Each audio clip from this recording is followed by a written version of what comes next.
Ilang kalsada ang pansamantalang hindi madaanan ng mga sasakyan sa Bicol Region dahil sa landslide dulot ng tuloy-tuloy na pag-uulang dala ng ITZZ at Shearline. Si Gab Villegas sa detalye. One-lane passable na ang bahagi ng Maharlika Highway sa Santa Elena, Camarines Norte sa lahat ng sasakyan maliban sa malalaking truck. Nagpapatuloy ang sinasagawang clearing operations ng maintenance team ng DPWH Camarines Norte District Engineering Office matapos ang naging pagguho sa lugar.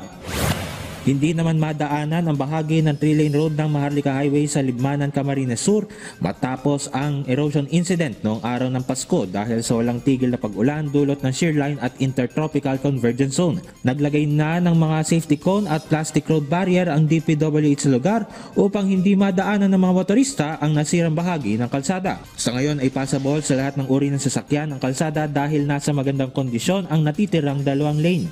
Sa weather outlook ng Pag-asa, makakaranas bukas ang Bicol Region ng bahagyang maulap na papawirin na may kasamang pagkulog at pagkidlat at pagsapit naman ng Sabado at Linggo ay makakaranas ang Kabikulan ng maulap na papawirin na may kasamang pagkulog at pagkidlat. Gab Humilde Villegas para sa Pambansang TV sa Bagong Pilipinas.